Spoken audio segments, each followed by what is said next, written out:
Estamos então no livro de Zacarias ainda, muita coisa ainda para ver nesses capítulos finais do livro de Zacarias. Nós estamos nessa última parte do livro, que são os últimos 6 capítulos, de 9 a 14.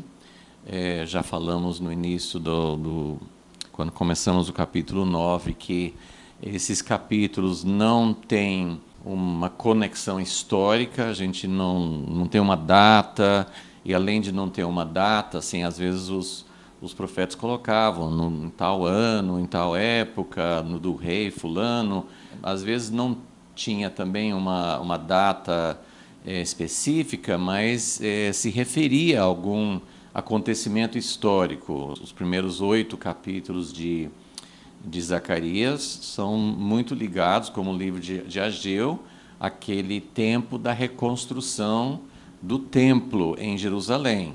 Era muito conectado a isso. Eles profetizaram sobre o futuro, sobre o que Deus iria fazer pela restauração. Aquele momento, aquela etapa da restauração do templo tinha uma conexão com outras etapas da restauração e do plano de Deus. Então, são profecias muito ligadas a esse momento específico, a esse tempo, a esse acontecimento. Então, é mais fácil a gente relacionar o que o profeta estava falando com, mesmo que fosse do futuro, mas tinha uma conexão. Esses últimos capítulos de Zacarias não têm essa conexão. Provavelmente foram dados bem depois, né? Zacarias, de acordo com várias evidências, era um profeta jovem, enquanto Ageu era bem mais velho. Então, Zacarias, talvez alguns anos depois, né? Não sabemos quanto tempo, mas algum tempo depois ele recebeu essas profecias. E a única coisa assim que organiza esses 6 capítulos é que no capítulo 9 começa a palavra do Senhor, o encargo de Deus, era uma introdução, e aí no capítulo 12 também, Deus também deu a ele uma palavra, um encargo, algumas traduções colocam como um peso de Deus, um encargo de Deus, uma sentença de Deus, né? Então, aparentemente são divididos, esses 6 capítulos são divididos em 2 partes, né? 3 capítulos, 9, 10 e 11, e depois outros 3 capítulos, 12, 13 e 14. Mas mesmo assim, não há uma cronologia, não há um plano, pelo menos que a gente consiga perceber. Tudo tem uma razão de ser. Se o próprio profeta organizou, a gente não tem certeza, mesmo assim, que os capítulos 9, 10 e 11 foram dados em sequência ou na mesma época, se foi uma palavra só, porque esses capítulos que nós temos não tinha no original, ou se foi uma espécie de compilação. O livro de Jeremias, por exemplo, tem profecias dadas em épocas diferentes e fora da cronologia. Então, às vezes, Deus tinha Deus inspirou a pessoa, ou o próprio profeta, ou alguém que organizou depois, pode ter inspirado para colocar numa certa ordem. Os evangelhos são assim, não necessariamente numa ordem específica tão cronológica assim, mas por uma razão de organizar, de colocar uma parábola perto da outra, enfim, tem todas essas questões. Mas eu estou dizendo isso porque essa sequência de profecias, 9, 10 e 11, que estamos estudando agora, é difícil entender, elas não vêm num plano, Deus vai fazer isso primeiro, depois vai fazer aquilo. O capítulo 9, que nós já estudamos, ela tem uma sequência. Ela tem a vinda do rei, que tem relação com a primeira vinda, depois tem outras profecias que se relacionam com a segunda vinda. Tem uma certa ordem, mas aí nós temos que lembrar de 2 coisas. Uma, que o próprio profeta, isso temos falado muitas vezes, e muitas pessoas explicam isso, que os profetas, eles olhavam como quando você olha para para uma cordilheira, de uma série de picos de montanha, você não consegue enxergar os vales, a distância que tem entre um pico e outro. Então, os profetas, eles viam a vinda do Messias, mas não viam, não tinham uma clareza de que seria em duas etapas. Então, tem uma mistura da primeira vinda com a segunda, isso está muito claro em Zacarias 9, e tem também os próprios acontecimentos de restauração, que fala que Deus vai reunir o seu povo de todas as nações e vai levar para a sua terra novamente e vai restaurar, mas aí vai ter guerras. Tem vários acontecimentos, várias coisas que acontecem após a restauração, que também não tem uma clareza de quanto tempo. Por exemplo, eles não viam claramente que o povo de Israel seria espalhado novamente, embora aqui com Zacarias nós vamos ter algumas profecias que eles já tinham voltado da Babilônia, e ele fala de outras dispersões, de outras épocas difíceis. Então ele via que viriam coisas difíceis pela frente, mas Isaías, Jeremias, Ezequiel, eles não tinham essa clareza de que ia ter uma restauração, uma nova dispersão e uma nova restauração. Então, tem várias coisas nas profecias que não tem uma sequência, uma organização didática para a gente entender exatamente o que iria acontecer. Então, isso sempre é importante para a gente lembrar. Então, hoje nós vamos começar o capítulo 10, de certa forma, o capítulo 9 já levou os acontecimentos até o fim, vitória final, Deus aparecendo, já vimos várias coisas, né, quando nós estudamos o capítulo 9. Então, o capítulo 10 não é depois do capítulo 9, o que ia acontecer depois disso, não. Nós vamos voltar, a profecia volta no tempo, nos acontecimentos, para falar novamente sobre um outro ângulo, uma outra maneira de ver, porque o capítulo 9 está olhando mais para a questão da vinda do rei e também para a vitória de Israel sobre as outras nações que eram inimigas, que estavam atacando Israel. Então, Israel e seus inimigos externos. Mas o capítulo 10 vai olhar de uma outra perspectiva. Então, vamos pedir que o Senhor nos ajude.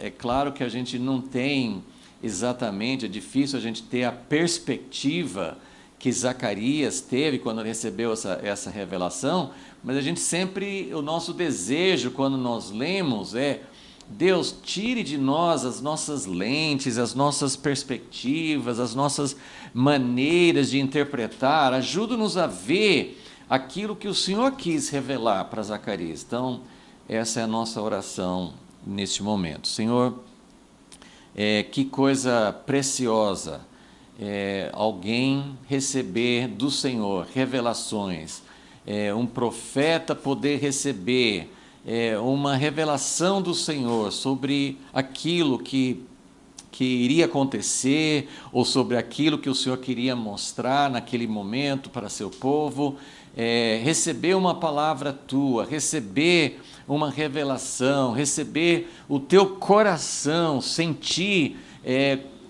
o teu desejo de restaurar, sentir também quando o Senhor ficava irado contra aquilo que estava impedindo o teu povo de te conhecer, impedindo o teu plano de redenção para o mundo todo. Então, sentir o coração, sentir o que o Senhor sentia em relação a acontecimentos passados e acontecimentos futuros. Nosso desejo nesta hora, quando nós olhamos para esse trecho da tua palavra, da tua revelação, é que o Senhor possa revelar o que o Senhor quis dizer naquela época, que é importante para poder entender o contexto, mas claro, nós queremos que seja algo que possa ser aplicado, algo que possa ser relevante para nós hoje. Nós também precisamos ouvir do Senhor.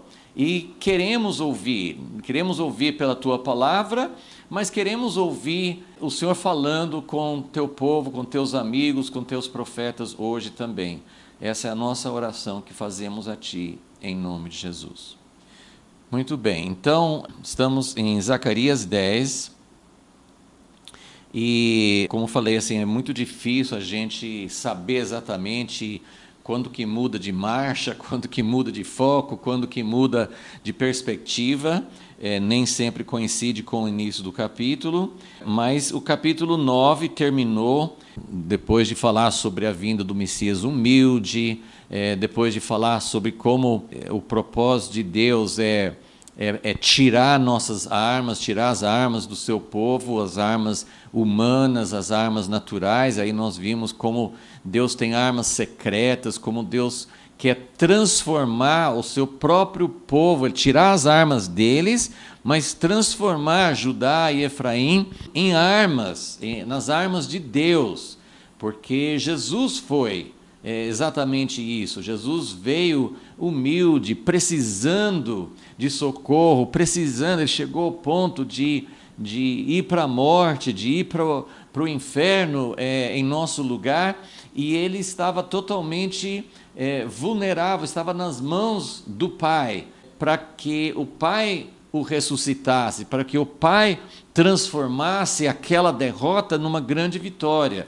Então, nós lemos em Colossenses como Deus expôs os principados, derrotou os principados, mas expôs os principados à vergonha por meio da cruz. Então, Deus usou a cruz, Deus usou a derrota, Deus usou a humildade e a derrota de Jesus como a maior vitória que Deus pudesse alcançar.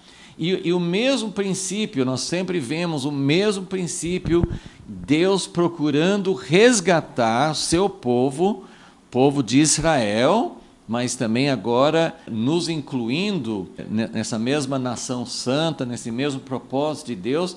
Então Deus transformando o seu povo.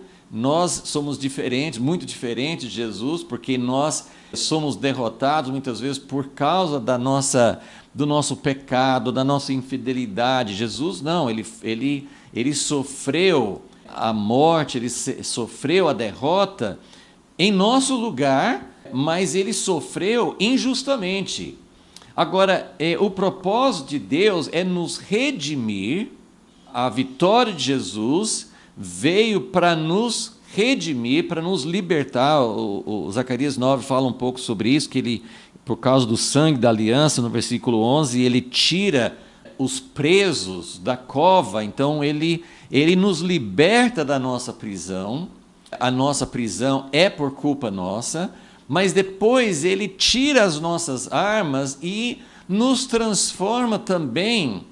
O desejo dele é nos transformar em armas secretas, por meio também de sofrermos injustamente. E as cartas dos apóstolos no Novo Testamento falam sobre isso. Pedro fala muito assim, não é para a gente sofrer por causa de erros nossos. Nós fomos libertos para não termos que continuar no pecado, para não continuarmos sendo objeto da disciplina de Deus. Isso acontece muito ainda, mas o objetivo dele é nos redimir, é nos restaurar. As profecias falam muito sobre Deus trazer seu povo de volta. A restauração é Deus trazer seu povo de volta da Babilônia ou de outras nações com um novo coração. Jeremias 31, Ezequiel 36, falam muito sobre isso, sobre a restauração, não só geograficamente sair de um lugar onde eles eram dominados por outras nações, onde eram subjugados, mas trazê-los de volta com um novo coração, porque com esse novo coração, eles vão voltar para a terra e eles vão voltar aos trilhos, eles vão voltar ao propósito de Deus, eles vão começar a ser o instrumento de Deus para restaurar a terra e para ter vitória contra os inimigos, porque são os inimigos que hoje nós vemos os inimigos, como Efésios 6 nos ensina, que os inimigos não são mais nações, etnias, potências. Muitas vezes esses reinos humanos, eles são dominados por principados, mas por isso que Paulo explica em Efésios 6 que nossa luta não é com Putin ou com Saddam Hussein ou com o líder do Irã, ou seja quem for. Nossa luta é contra principados. Isso não significa que Deus não vai julgar aqueles que são dominados por esses principados. Mas nossa luta, o foco da nossa luta não é contra pessoas. E por isso a gente sempre tem que lembrar disso nessas polarizações, nessas contendas políticas, porque muitas pessoas, a própria igreja tem entrado nessa guerra colocando os inimigos como as pessoas, ou da direita ou da esquerda, assim, o outro lado. Essas pessoas são nossos inimigos, e isso está errado, mesmo porque dentro da igreja tem pessoas de um lado e de outro, e nosso inimigo não são nem dentro da igreja, nem fora da igreja. Nossos inimigos não são as pessoas. Isso é toda uma questão bem ampla que precisamos entender mais. Mas voltando a esse contexto da restauração, porque Zacarias é um profeta da restauração, o povo de Israel tinha voltado da Babilônia, nessas profecias que nós estamos estudando, já tinha vencido essa etapa da reconstrução da casa de Deus, todo aquele processo que já estudamos, que começaram, pararam, e Zacarias foi um que ajudou o povo a recomeçar, mas todo aquele processo já tinha passado. Então aqui, Zacarias está profetizando num tempo em que tem um pequeno remanescente que voltou da Babilônia, mas as coisas não estavam fluindo e acontecendo mil maravilhas como muitas vezes as profecias tinham indicado. Vou trazer vocês de volta e de repente vou restaurar o reinado de Davi, e vocês vão prosperar, e vocês vão ser, não vão mais ter que se sujeitar a outros reis estrangeiros. Mas nada disso tinha acontecido, e a gente não sabe se o povo estava revoltado ou confuso, né? Nós não temos essa informação. Mas Zacarias está profetizando e mostrando o que vem, qual vai ser realmente a restauração que Deus pretende fazer. Então isso é mais para nos situar, porque nós vamos entrar nesse capítulo 10 e nós vamos ver uma outra perspectiva da restauração, um outro desafio, um outro aspecto que precisa acontecer. Porque capítulo 9 já nos mostrou a vitória final. Mas antes da vitória final, nós temos que voltar um pouquinho. Sim, o Messias precisa vir. Esse capítulo 10 vai falar do Messias novamente. Zacarias é o profeta, a gente pensa muito em Isaías, que profetizou muito do Messias. Mas Zacarias é um profeta menos conhecido, mas ele tem muitas profecias do Messias.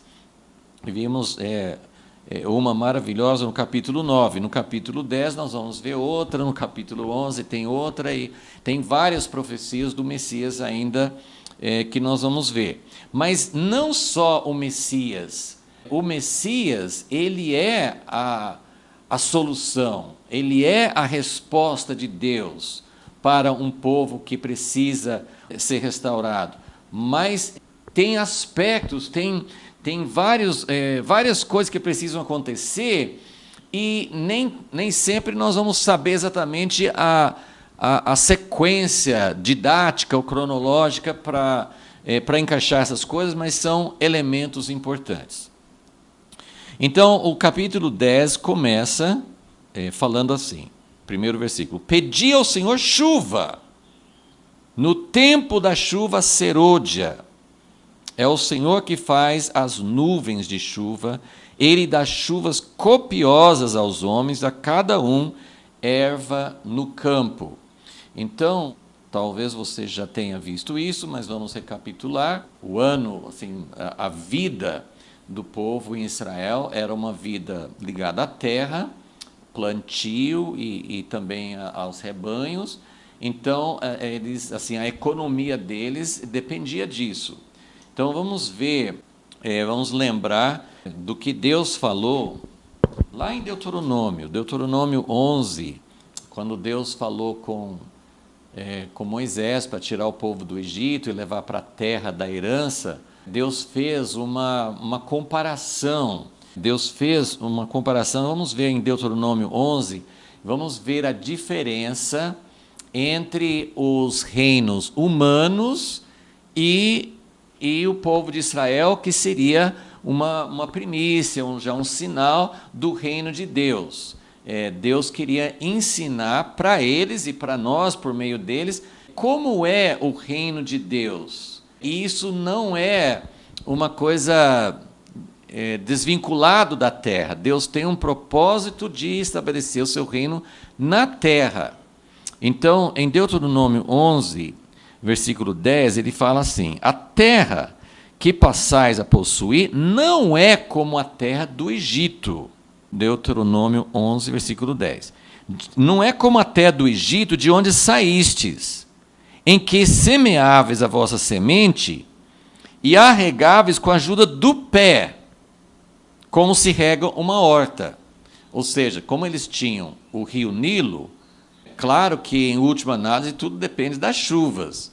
Mas naquela região, se não chovesse, eles não iam ficar sem a lavoura, porque eles podiam regar, e isso acontece em muitos lugares hoje. Tem poços artesianos, tem rios, tem um sistema de irrigação. Então, mesmo que falte chuva, assim, em última análise, tudo vem da chuva, os poços artesianos, né, as fontes de água, os rios que vêm de outro lugar, tudo depende da chuva. Mas em uma determinada região árida, você pode ter plantações, você pode ter tudo certinho, mesmo sem ter a chuva. E não só a questão de ter chuva, mas a chuva, para você fazer uma plantação, para fazer uma lavoura, vocês precisam de chuva na época certa. Então, ele fala assim: a terra que vocês vão possuir não é como a terra do Egito, que se não chover, você vai irrigar. Versículo 11: a terra que passais a possuir, a terra de montes e vales, que bebe a água das chuvas. Versículo 12: é uma terra da qual o Senhor teu Deus tem cuidado. Então, aqui, nossa fonte não é nosso pé, não é o motor que irriga. A terra que vocês vão possuir é uma terra que depende de Deus. É uma terra que Deus cuida. Vocês não precisam se preocupar, porque Deus vai cuidar dessa terra. Os olhos do Senhor teu Deus estão sobre ela continuamente, desde o começo até o fim do ano. Versículo 13: se diligentemente obedecerdes a meus mandamentos, que hoje vos ordeno, aí você fala assim: nossa, deve ter centenas de mandamentos que eu tenho que cumprir. Não, como Jesus ensinou. O mandamento principal, que é a fonte de todos os outros, é de amar ao Senhor vosso Deus e de o servir de todo o vosso coração e de toda a vossa alma. Deus não é um carrasco, fala assim: você errou, eu vou te castigar. Deus procura o coração. Isso não significa que Ele não se importa com as nossas ações. Isso significa que, se Ele ganha o nosso coração, nós vamos servi-lo, nós vamos buscar, o Espírito Santo vai transformar a nossa vida e nós vamos viver uma vida de santidade. Mas não é tentar viver uma vida de santidade para ver se o Senhor vai nos amar. Não, o Senhor nos ama, nós queremos corresponder em amor por Ele, e este relacionamento gera uma vida transformada.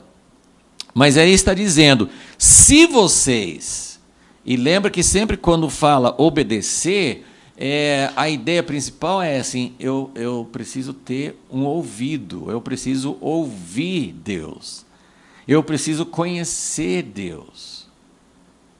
Eu sinto, pessoalmente, eu sinto uma urgência na minha vida, como nunca antes, que eu preciso conhecer mais a Deus. Eu preciso cultivar o meu coração para ouvir mais atentamente o que Deus está falando. Isso é ler a palavra? Inclui isso, mas você pode ler a Bíblia e não ouvir Deus. Você pode ouvir pregações e não ouvir Deus. Então, o que Deus está falando é a terra que simboliza o reino de Deus, é o lugar para onde Ele quer sempre nos conduzir. E nós nunca teremos esse reino em plenitude até que Jesus volte, mas nós podemos viver o princípio, nós podemos viver a primeira parte, o sinal do reino de Deus. Jesus trouxe o reino de Deus. Não veio em plenitude, mas nós podemos viver.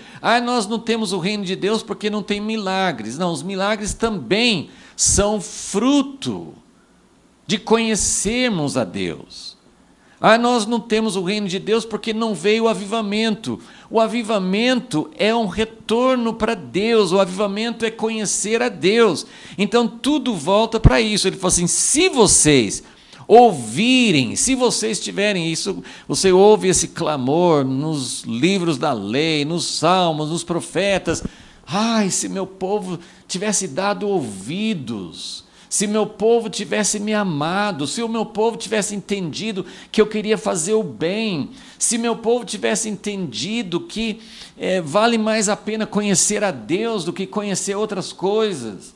Então, se vocês ouvirem, se vocês amarem, se vocês tiverem desejo, o que Deus quer é o desejo. Se vocês ansiarem por agradar a Deus, ainda que a gente ainda não agrade a Ele de muitas maneiras, mas se você desejar, se você cultivar, se você procurar conhecer a Deus, então, de todo o vosso coração, de toda a vossa alma. Versículo 14. Então darei a chuva da vossa terra a seu tempo. Então, esse versículo aqui vai nos mostrar quais são as duas épocas, porque mesmo na bênção de Deus, e até hoje, assim, muita coisa acho que mudou, o clima mudou, muitas coisas mudaram de milhares de anos atrás para hoje. Mas, provavelmente, a terra de Israel nunca foi uma terra como no Amazonas, nas regiões equatoriais, que chove, chove, chove. Israel sempre foi, eu acredito, uma terra em que não tinha chuva toda a época, porque mesmo naquele tempo nós lemos a respeito de córregos, eles têm até o nome que não me lembro agora, mas eles tinham muitos córregos que secavam, eram totalmente leitos secos numa certa época do ano. Então não chovia o tempo todo, mas tinha duas épocas no ano que chovia, que tinha que chover, para que eles pudessem ter lavoura, para que eles pudessem ter alimento, para que eles pudessem ter pastos, para que eles pudessem subsistir.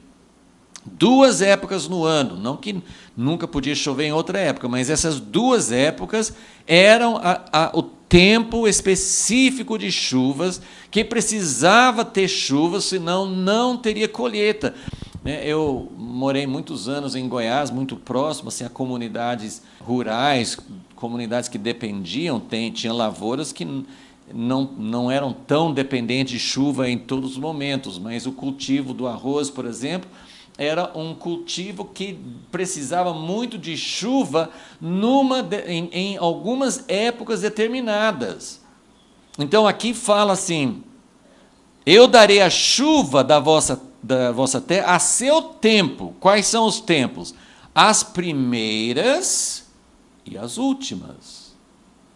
Então, eram as chuvas do outono, que são chamadas as chuvas temporãs, as primeiras chuvas, e as chuvas serôdias, que eram as chuvas da primavera, que eram as chuvas da colheita.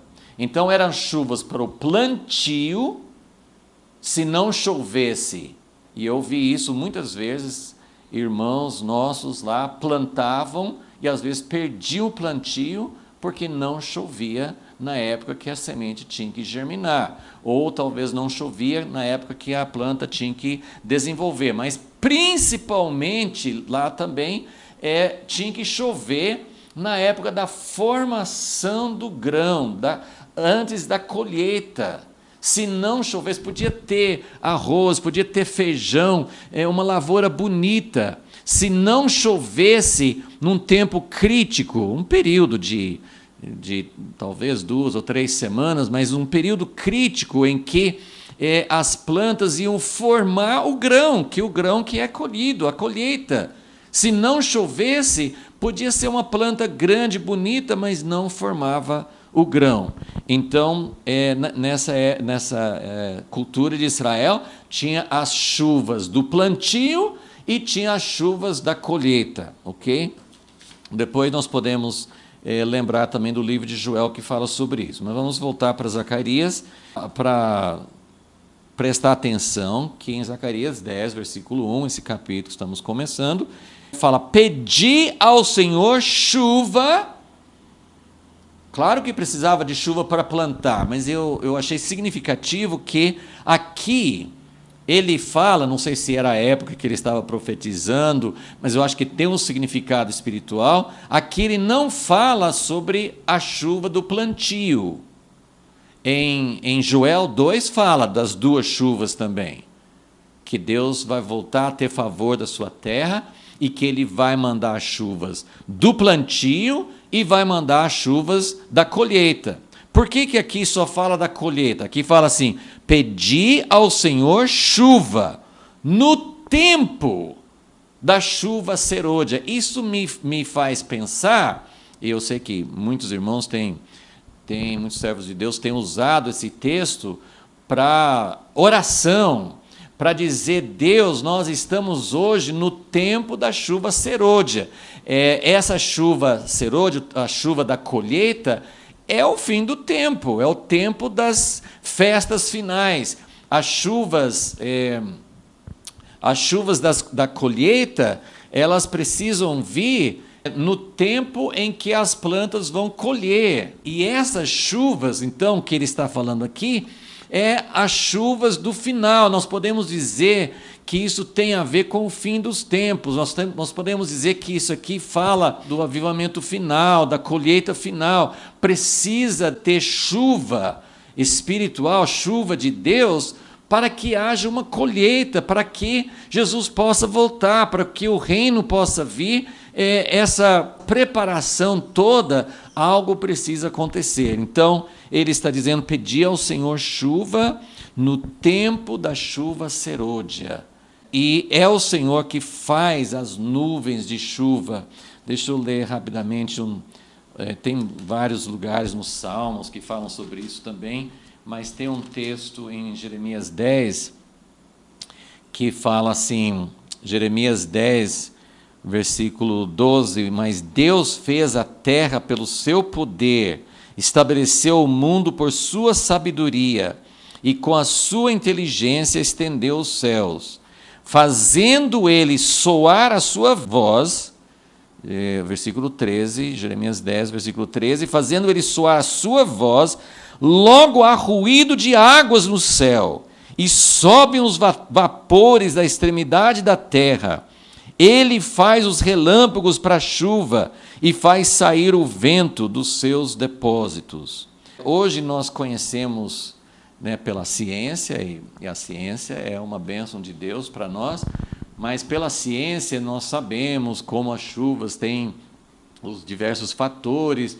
Então, às vezes fica até difícil você falar assim: Deus, eu sei que a gente pode orar, se está faltando chuva física mesmo, a gente ora e pede a Deus chuva, mas muitas vezes o nosso conhecimento dos fenômenos naturais, nosso conhecimento pode nos levar a não depender de Deus, como se a gente acha uma solução. Como eu falei, assim, no Egito tinha irrigação, tinha maneiras diferentes, e eu sou totalmente a favor, poços artesianos no Nordeste, ou a transposição do Rio São Francisco para ajudar, essas engenharias humanas, essas soluções humanas são maravilhosas, são coisas que devem ser utilizadas, mas nós não podemos perder de vista que ele está dizendo quem manda a chuva, e isso é natural e espiritual, e principalmente eu estou olhando para o fator espiritual, que o avivamento é uma grande controvérsia, porque o avivamento vem simplesmente por uma ação soberana de Deus, ou o avivamento vem porque a gente cumpre as condições de Deus. E Deus fala as duas coisas, porque é Deus que faz as chuvas, porque ele fala aqui, é o Senhor que faz as nuvens de chuva, e é o que fala em Jeremias 10, é o Senhor, a voz dele sai, e isso faz com que o vapor suba e as nuvens fiquem carregadas. Então Deus é o soberano, ele produz as chuvas, mas ele falou no outro texto que nós lemos em Deuteronômio, se vocês entrarem no relacionamento certo comigo, então eu vou mandar a chuva no seu tempo. Então, e não a gente tem aquela coisa assim, eu perdi o emprego, estou sem dinheiro, provavelmente porque eu não estou dando dízimo. Essas coisas podem até fazer parte de algum princípio que Deus quer nos ensinar, e é verdade, quando a gente doa o que nós temos para Deus, quando nós vivemos dentro do princípio de generosidade e de entregar a Deus tudo que nós temos, Deus nos abençoa. Mas o que eu quero dizer assim, essa troca, essa coisa assim, você tem que jejuar, você tem que fazer isso, aquilo, você tem que fazer uma campanha de tantas semanas. Não estou dizendo que Deus não possa agir com alguém que faz isso de coração sincero diante dele, mas o que a palavra ensina que não é fazer algo para ver se Deus manda a chuva. O que Deus falou em Deuteronômio nós precisamos entrar num relacionamento com Deus, amar a Deus, viver numa relação não só para aquele momento, não só para conseguir o que a gente quer. As crianças às vezes sabem fazer isso. Eu vou ser bem bonzinho para ver se minha mãe faz o que eu quero. Não é uma coisa assim de fazer algo para Deus nos abençoar, mas é simplesmente entrar numa relação certa com Deus, entrar no relacionamento que Ele deseja ter conosco, e as coisas vão fluir. Então esse versículo está falando sobre chuvas que vêm na época da chuva serôdia. É um tempo em que Deus, esse tempo, Joel 2 fala sobre isso, assim, o tempo do fim, que ele vai derramar seu espírito sobre toda a carne, é um tempo em que vai ter sinais nos céus e que a vinda do Senhor está próxima. Então tem toda essa questão de um grande avivamento, de uma grande colheita, não só de números, a colheita que Deus está procurando. Naquelas parábolas que Jesus contava, assim, de que o homem tinha plantado uma vinha e foi embora, e depois mandava os servos para buscar o fruto. O fruto não é só pessoas, inclui pessoas. Deus quer alcançar as nações, todas as nações. Mas não só os números, porque os números, se não houver transformação, não vai ter fruto. E o fruto é essa vida transformada. Nós vamos ver, vimos já no capítulo 9, mas aqui também nós vamos ver o que Deus espera da nação de Israel. E o que Deus espera do seu povo, a igreja, e principalmente unindo os dois, os gentios com os judeus, formando um novo homem. O que Deus espera dessa união? O que Deus está aguardando? Então, nós vamos aos poucos entendendo isso. Mas aí, quando ele fala sobre pedir ao Senhor chuva no tempo da chuva, ele está falando, é uma continuação do capítulo 9, porque foi falado assim no último versículo, né, do capítulo 9, ele fala: o cereal fará florescer os jovens, o vinho novo às donzelas. Então ele fala de uma prosperidade, ele fala de um povo na terra colhendo e tendo fartura, sendo abençoado. Então, isso é uma conexão, né, com o versículo 17, que ele fala assim: olha, para ter o cereal, para ter a bênção, para ter o alimento, para ter a abundância, precisa de chuva. E você precisa buscar de Deus essa chuva, porque a nossa dependência é de Deus. Isso não é uma coisa que a gente consegue irrigar e fazer acontecer sem o mover soberano e sobrenatural de Deus. Mas aí, agora, a partir do versículo 2, ele fala sobre um problema sério. E como eu disse, o capítulo 9 foca os inimigos, os países, os outros países, em volta de Israel, as outras potências, os reinos que dominavam sobre Israel. Mas agora ele vai falar sobre o problema interno. Capítulo 10 agora vai mostrar que tem um outro obstáculo, tem uma outra coisa que precisa acontecer para que haja restauração. O nosso tema é restauração, a época é restauração. Zacarias é o profeta que fala de como Deus vai restaurar. Muito mais do que eles tinham sido restaurados naquela época. Eles voltaram um pequeno grupo e Deus estava mostrando para Zacarias: Deus tem visto uma restauração muito maior do que essa, muito mais completa. Mas aí tem um problema. E aí o problema é o que ele começa a falar no versículo 2. Os ídolos. Essa palavra ídolos, acho que em outras traduções fala terafim, são os ídolos do lar. Era um tipo de ídolo, assim, esse é mencionado várias vezes nas Escrituras, até mesmo quando Jacó estava voltando para a terra de Canaã com suas esposas, seus filhos, Labão veio atrás e descobriu, não descobriu, ele estava procurando os ídolos que alguém tinha tomado. E Raquel, né, a esposa de Jacó, ela tinha escondido os ídolos, ela roubou os ídolos do pai dela. E era esse tipo de ídolo aqui. E várias vezes fala, esses ídolos eram muitas vezes usados para uma adivinhação. Eles não sei exatamente que forma, mas eles usavam esses ídolos para conseguir algum tipo de resposta. Porque no final das contas nós temos esse problema hoje, e nós temos muito mais do que naquela época.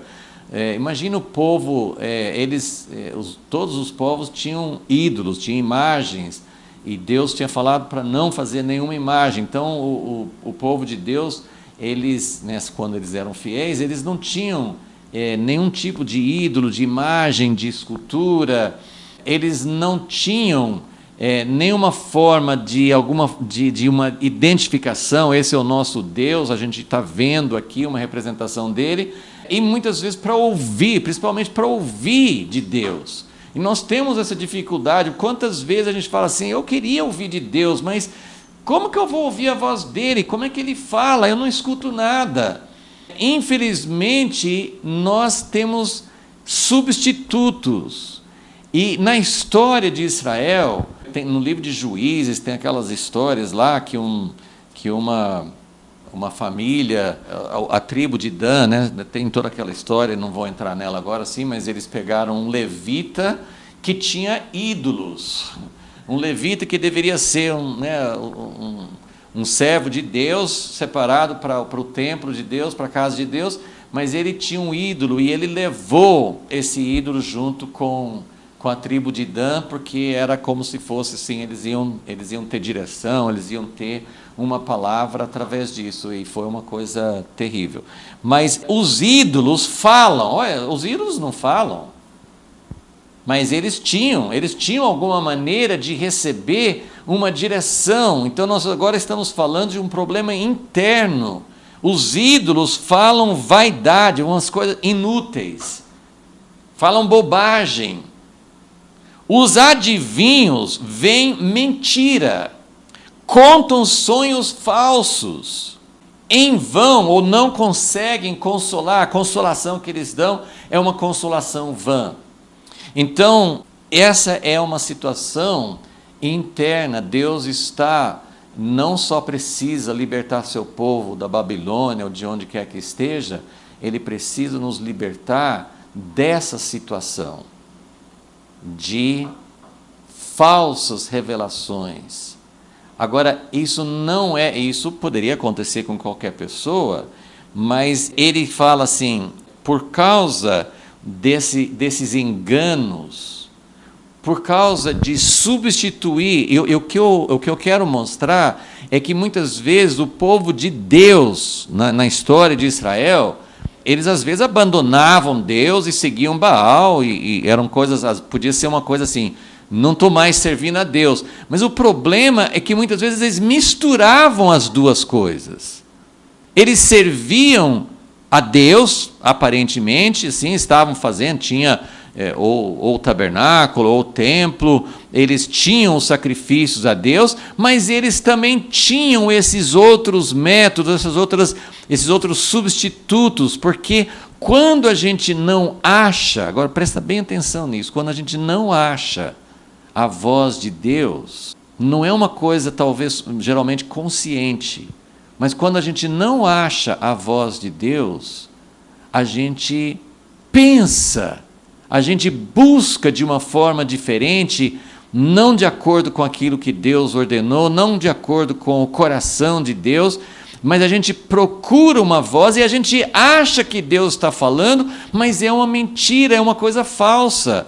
Nós não temos ídolos visíveis nas nossas casas, mas nós temos esse mesmo problema, e a Bíblia fala muito sobre isso nos outros profetas, fala muito sobre profetas falsos. Jeremias 23, ele fala muito sobre profetas que recebiam uma profecia falsa e falavam que era Deus falando. Tem aquela história de Acabe, que tinha 400 profetas falando, tudo falando uma coisa errada.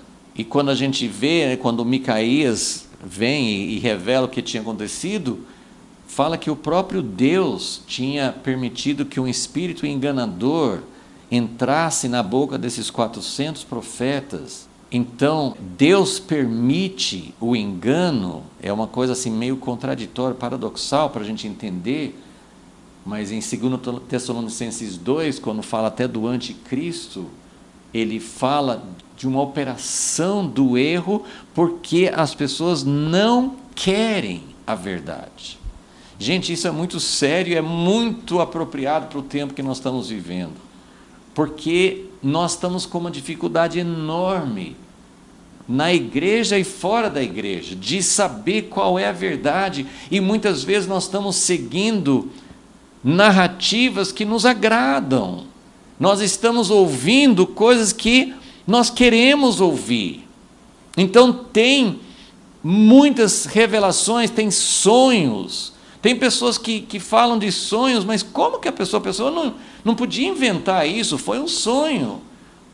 Mas nós já tivemos muitos exemplos recentes, durante a pandemia, pessoas que falavam no início da pandemia que até o mês de março, abril, alguma coisa assim, que a pandemia não ia existir mais. Muitas profecias falsas dentro da igreja, dentro, assim, até procedendo de pessoas que eram vistas e respeitadas como homens de Deus, mulheres de Deus. Nós estamos vivendo uma época de muita confusão.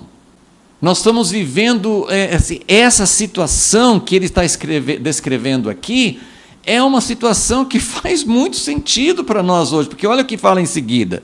Olha, versículo 2, fala, os ídolos falam futilidades, revelam coisas que não têm, na verdade, assim, eles não se cumprem, então é uma futilidade, é uma vaidade. Os adivinhos estão vendo mentiras, estão contando sonhos falsos, e estão trazendo consolo que não é consolo. Porque pensa bem, eu estou usando esse exemplo da pandemia, porque é uma coisa que já passou, mas nós estamos vivendo coisas semelhantes hoje. Quem não queria ouvir dizer que em poucos meses não vai ter mais, a pandemia vai acabar, em nome do Senhor, até abril, maio, eu não lembro a data, acho que era abril, acho que era a época da Páscoa de 2020, bem no começo, nos primeiros meses, até o mês de abril, né, essa pandemia vai acabar. Isso é um consolo, mas é um consolo falso, porque não aconteceu. Isso traz um consolo imediato, mas não é o que vai acontecer. E a gente tem ouvido isso sobre política, a gente tem ouvido isso sobre muitas coisas. A gente ouviu que, alguns anos atrás, ouvimos que teria um tempo de prosperidade, que Deus ia abençoar a igreja. Então nós estamos ouvindo muitas coisas que, puxa, isso é um consolo, vai acontecer. E a gente tem ouvido muitas pessoas sinceras dizendo, nós temos orado, agora eu estou confuso. Agora eu não sei se Deus responde a oração, se não responde. Porque olha o que diz aqui, por isso, estou no meio do versículo 2. Então tem os ídolos, os adivinhos, os sonhos falsos, a consolação que não consola. Por isso, vagueiam. Quem que vagueia? O povo de Deus. Por isso, vagueiam como ovelhas, andam errantes, andam perdidos. Lembra a visão, não a visão, não sei se Jesus estava vendo, mas no final de Mateus 9, né, no final do capítulo 9 de Mateus, Jesus fala com os discípulos, ele fala assim, olhe para... Era uma época que não era de colheita. Ele falou assim, olha para os campos tão brancos, mas o meu povo anda aflito e angustiado, porque é como ovelhas sem pastor. E é isso que ele fala, por isso vagueiam como ovelhas, estão aflitos, pois não há pastor. Não, tem pastor, mas ele está falando... Esses pastores, esses que estão dizendo, eu tenho a palavra de Deus, e eu falo isso com muito temor, porque, em primeiro lugar, não sou eu que tenho a resposta para isso, eu não sou certo, todo mundo está errado, não estou criticando, não estou querendo apontar o dedo, mas estou querendo dizer que Deus tem algo que precisa resolver, Deus está falando isso. Para ter restauração... Eu até chamei essa aula de hoje a restauração do ministério do bom pastor, porque nós precisamos ter o bom pastor nos guiando. Eu não sou contra, eu não estou dizendo que Deus não usa pastores, líderes, pessoas que são discipuladores, pastores, padres, seja qual for assim o título, Deus usa homens e mulheres, Deus usa pessoas, não estou dizendo que não estou dizendo que hoje não tenha pastores verdadeiros, não, tem muitos pastores verdadeiros, mas Deus está falando que tem um engano, quando nós olhamos para Deus e falamos assim, cadê a chuva serôdia? Cadê a chuva que vai trazer a colheita? Cadê o avivamento que faz anos que muitos irmãos estão proclamando? Vai ter um avivamento antes da volta de Jesus, vamos orar para o avivamento, sim, vamos orar, mas ele fala, pedi ao Senhor chuva, porque é Deus que forma a chuva, então o avivamento é de Deus, mas tem algo que nós precisamos fazer, no sentido de nos voltar ao Senhor. Joel, fala, o livro de Joel, que é curto, fala muito exatamente sobre os líderes. No primeiro capítulo de Joel, ele fala, chame os anciãos, a situação está dramática, assim, não há alimento, a chuva não veio, o gado está morrendo, os campos estão definhando, não tem plantações, não tem colheita. Depois ele até fala sobre um exército que vem como arrasando a terra, como, né, um exército que vai destruindo tudo. Mas depois ele fala assim, vamos voltar, vamos chamar uma assembleia solene, vamos nos voltar ao Senhor, vamos buscar, vamos rasgar não nossas vestes, vamos rasgar nossos corações. E aí ele fala, então o Senhor vai ter compaixão da sua terra e vai trazer a chuva do plantio e a chuva da colheita novamente, mas ele fala dessa colheita final. Então ele fala de algo que precisa acontecer especialmente entre os líderes. Porque uma das perguntas que faz em Jeremias, faz nos profetas, ele fala assim, por que ninguém pergunta onde está o Senhor? Por que ninguém percebe que nós não estamos tendo chuva, que nós não estamos vendo restauração, que nós não estamos vendo o reino de Deus e que alguma coisa precisa acontecer? Por que ninguém pergunta o que deu errado? Esses dias um irmão comentou quanta oração nós tivemos no Brasil nesses últimos meses. Quanta oração, isso é maravilhoso, é uma coisa que tem que acontecer, muita oração, só que a oração que a maioria estava orando, que a sensação de muitas pessoas é, nós oramos e Deus não respondeu, Deus não atendeu, jejuns, orações, profecias, tem alguma coisa errada. Tem um engano, tem alguma coisa que está fazendo com que as ovelhas fiquem perdidas. Tem alguma coisa acontecendo que faz com que as ovelhas, a figura que Deus usa muito de ovelhas é que as ovelhas não são como os cabritos que se viram e cada um vai no seu caminho, mas as ovelhas sem alguém para dirigir, elas ficam desnorteadas, elas ficam perdidas, elas precisam de uma direção. E no final do capítulo 9, versículo 16, fala assim, o Senhor seu Deus naquele dia os salvará, como ao rebanho do seu povo. Então Deus está falando que Ele vai restaurar o verdadeiro ministério de pastoreamento. E mais uma vez, eu não estou dizendo que não existem pastores com coração de pastor que não estejam exercendo o ministério correto. Mas nós estamos vendo, estou falando num sentido geral, que nós estamos vendo muitas pessoas confusas, muitas pessoas que foram orientadas a esperar alguma coisa que não aconteceu.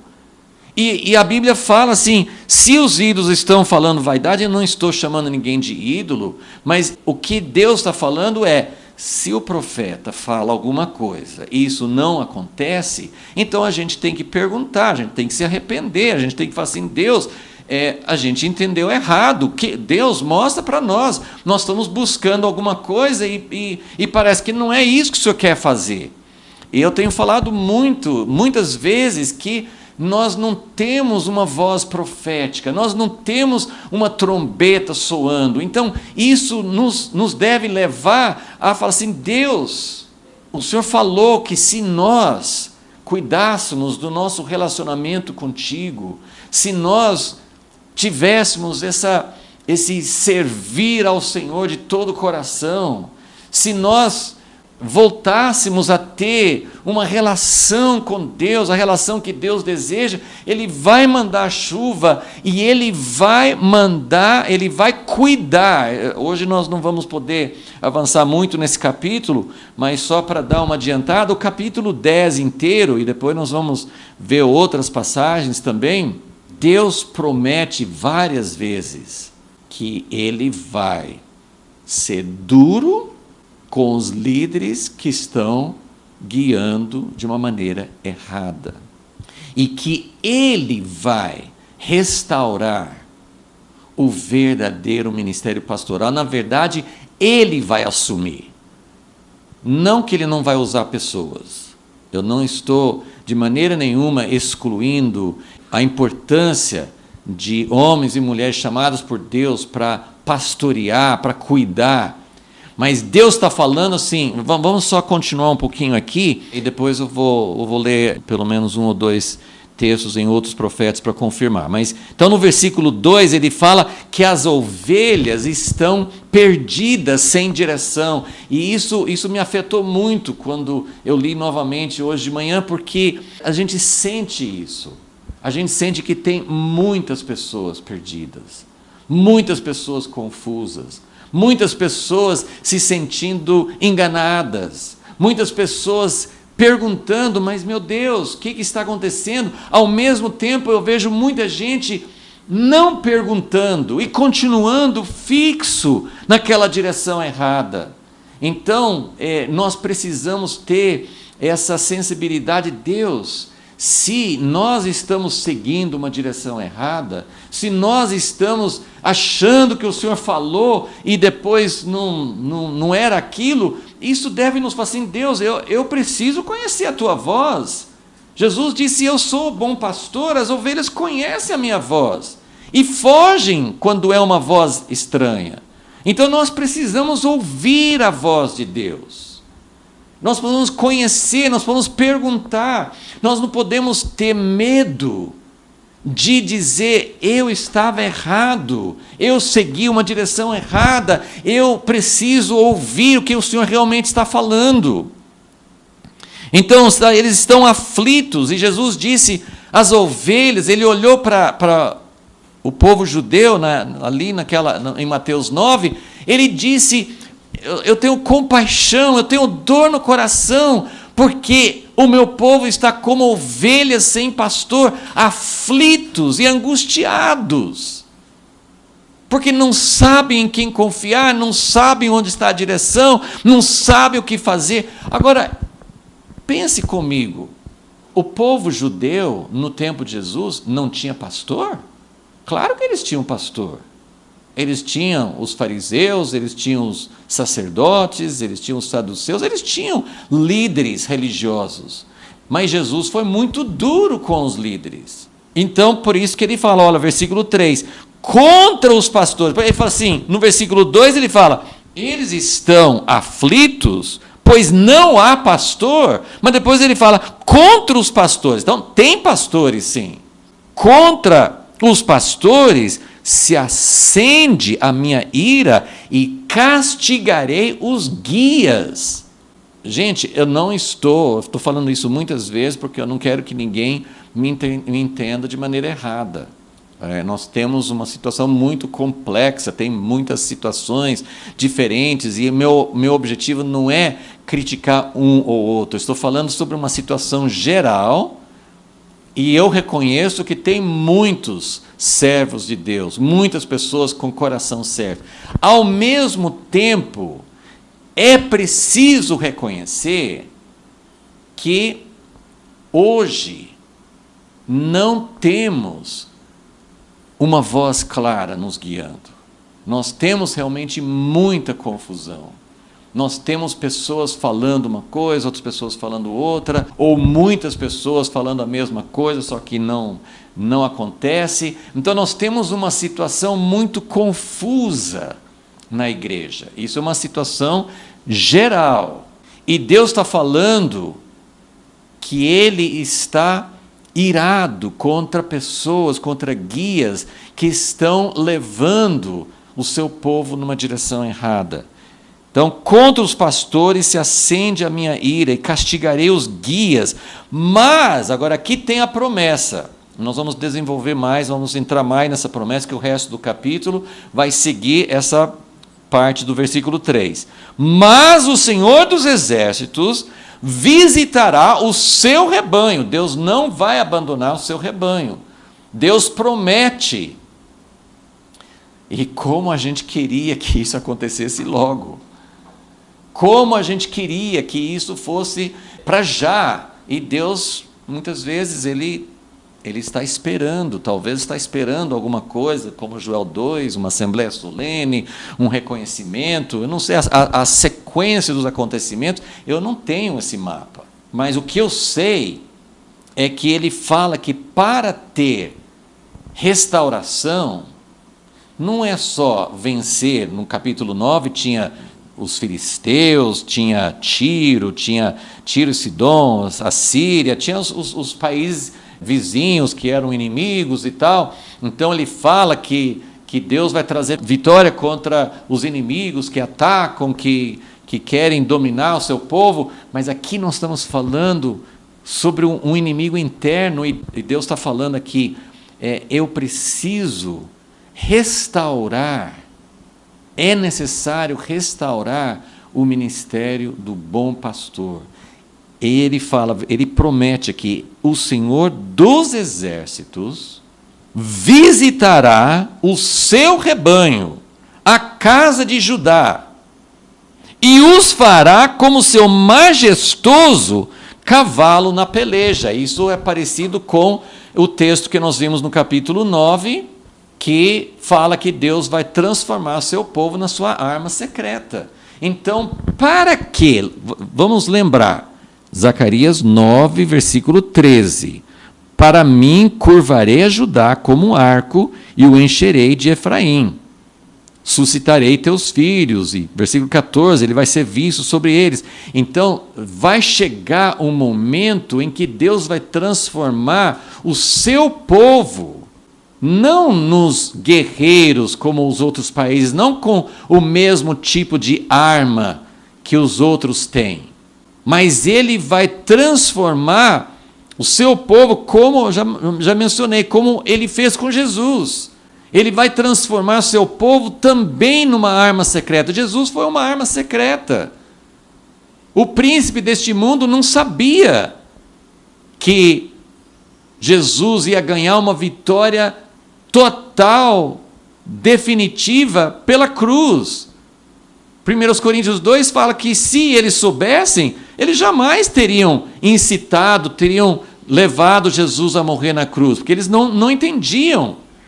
E a mesma coisa hoje, o inimigo não sabe que Deus vai usar seu povo como sua arma secreta, mas eu tenho, o meu coração geme por ver que a maior parte da igreja não está entendendo esse caminho de Deus. É porque nós estamos ouvindo essa revelação inútil, essa revelação que nos leva a seguir um caminho de força humana. Então, mas Deus fala assim, eu vou visitar e eu vou cuidar. Versículo 6 aqui de Zacarias 10. Fortalecerei a casa de Judá, salvarei a casa de José, tornarei a plantá-los, eu vou cuidar deles. Ele vai falando, nós vamos estudar isso depois. Mas eu vou terminar confirmando essa palavra de que para que haja restauração, para que Deus possa preparar seu povo como sua arma secreta, e para que Deus possa restaurar, nós estamos interessados na restauração. Nós queremos que Deus volte a nos visitar, nós queremos que Deus esteja conosco, nós queremos, acima de tudo, que Jesus volte e que o reino de Deus venha em plenitude. Mas até que Jesus volte, nós queremos que Ele se aproxime de nós, que nós possamos estar perto dEle, que nós possamos dar fruto, que a chuva serôdia possa vir sobre nós, que nós possamos dar fruto para Ele como Deus espera, porque Jesus volta para receber o fruto. Ele vai gerar fruto muito maior, mas Jesus vem para receber. Segundo Tessalonicenses 1, fala que Jesus vem para ser admirado nos seus santos. Ele vem para colher o fruto. Ele vem para receber os 144 mil de Apocalipse 14, que seguem o Cordeiro onde quer que ele vá. E existe um fruto, é um remanescente, é algo que não é visível, não é os poderosos dominando países e governos, não é isso que Jesus vem para pegar. É Jesus que vai estabelecer o reino, mas ele vem para receber o fruto do amor, ele vem para receber uma noiva que ama, ele vem para receber uma noiva que dá vida por ele. Então, para que isso aconteça, existe esse inimigo interno que Deus precisa cuidar. E é o problema não só da liderança, o problema está no nosso coração. E isso vai ficar mais claro em Zacarias 11. Mas, por enquanto, ele fala a respeito dos pastores. E Jesus sempre responsabilizou as pessoas com quem Jesus foi mais duro, foi com os líderes religiosos. Jesus não ficava pregando sobre o juízo de Deus que ia vir sobre o Império Romano. Isso faz parte, Deus julgou, Deus vai julgar o anticristo. Mas Jesus, a palavra dura, a palavra de juízo de Jesus foi contra os líderes. Mateus 23, o que Deus odeia? E agora eu vou ler em Ezequiel 34. Nós vamos terminar não vou ler o capítulo todo, mas eu vou ler alguns trechinhos aqui. E eu quero lembrar que Ezequiel 34 inicia uma série de capítulos de restauração. Capítulo 35 não fala tanto sobre restauração, mas 36, 37 são capítulos em que Ezequiel profetiza sobre a restauração. Mas ele começa, vamos dizer assim, essa série sobre restauração, falando exatamente sobre os líderes. Então, vamos só ler algumas partes aqui para confirmar o que nós estamos vendo em Zacarias 10. E o próprio Zacarias, provavelmente, ele tinha lido, Jeremias também fala sobre isso, tem vários trechos que falam sobre isso. Mas Ezequiel 34, veio a mim, versículo 1, a palavra do Senhor. Filho do homem, profetiza contra os pastores de Israel. Profetiza e diz aos pastores, assim diz o Senhor Deus, ai dos pastores de Israel que se apacentam a si mesmos. Não apacentarão os pastores as ovelhas? Então ele vai seguir aqui vários versículos falando, versículo 3, vocês que comem a gordura, vocês se vestem de lã, vocês matam o cevado, mas não apacentam as ovelhas. E olha, ele faz uma descrição no versículo 4. A fraca não fortalecestes, a doente não curastes, a quebrada não ligastes, a desgarrada não tornastes a trazer. Saiu, foi para lá, deixa quieto, não quis. A perdida não buscastes, mas dominais sobre elas com rigor e dureza. Então, ele explica o que é que os pastores estão fazendo de errado. Assim, versículo 5, se espalharam por não haver pastor. Então, quando tem esse tipo de pastor, Deus fala assim, não tem pastor. E ficaram para pasto de todos os animais do campo.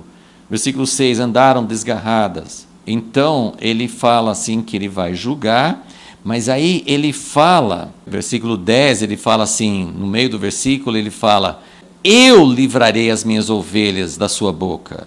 Versículo 11, eu mesmo procurarei as minhas ovelhas e as buscarei. Como o pastor busca o seu rebanho no dia em que está no meio das suas ovelhas dispersas, assim buscarei as minhas ovelhas, livrá-las-ei de todos os lugares. Então ele fala de cuidar. Versículo 15, eu apacentarei as minhas ovelhas. Versículo 16, a perdida buscarei, a desgarrada tornarei a trazer, a quebrada ligarei, a enferma fortalecerei, mas a gorda e a forte destruirei. Então, ele fala da restauração, essa é a minha mensagem hoje. Deus falou que vai restaurar o ministério do bom pastor. Lembrando que Jesus falou, eu sou o bom pastor. E por que Jesus pôde dizer, eu sou o bom pastor? Porque ele disse, eu dou a minha vida. Eu não só... Ele falou de Jesus em João 10, né? Ele fala assim de mercenários. O mercenário, na hora do perigo, foge. Ele está cumprindo uma tarefa. Mas o bom pastor é aquele que dá a própria vida pelas ovelhas. E aqui, continuando, nós não temos tempo para ler tudo, em Ezequiel 34, ele fala não só dos pastores, mas ele fala a respeito, ele fala assim, eu vou julgar, versículo 20, entre ovelhas gordas e ovelhas magras, porque ele fala assim, que não só os pastores estão explorando as ovelhas, mas ele fala que entre ovelhas e ovelhas, umas ficam empurrando, pisando, tomando aquilo que é dos outros. Então tem uma responsabilidade sobre todos nós, não só sobre os pastores. Porque, na verdade, o pastor, nós associamos muito com o título de pastor, um líder, assim, tem a ver com esse ministério, mas, na verdade, assim, todos nós somos chamados a pastorear nossas famílias, nós somos chamados a pastorear as pessoas que estão mais próximas a nós.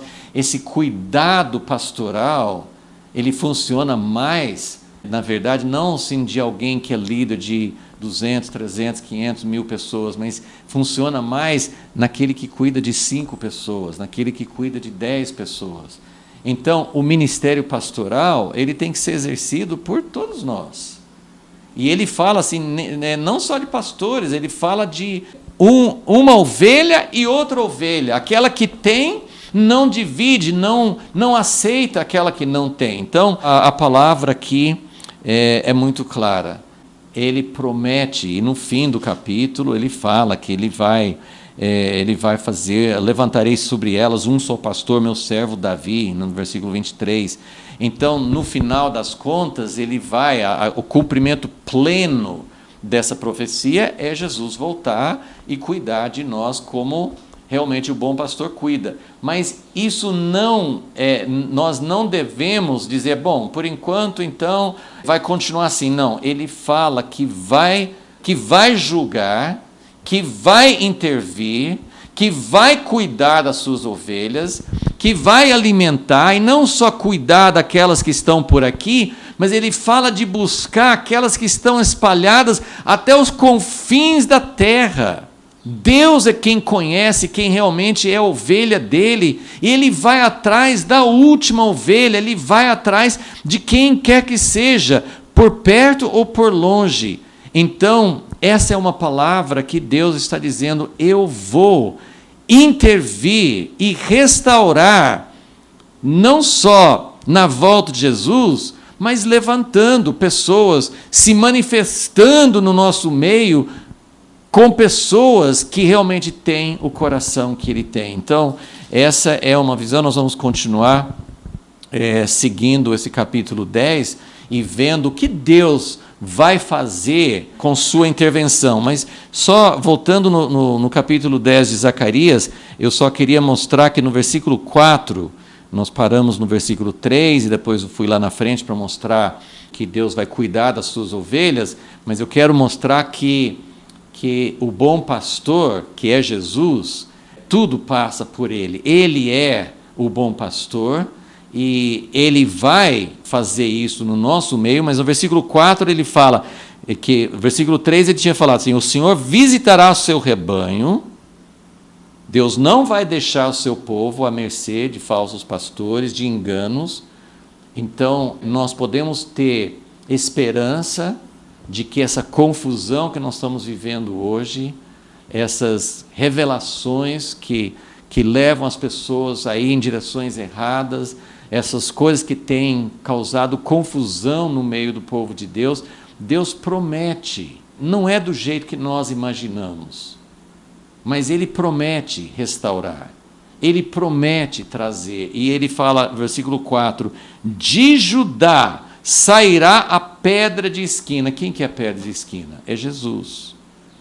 A estaca da tenda, o arco de guerra e todos os chefes. Então, Deus fala que Ele vai intervir e o bom pastor, que é Jesus, Ele vai trazer essa restauração no meio do seu povo, como Ele prometeu. Eu levantarei pastores segundo o meu coração.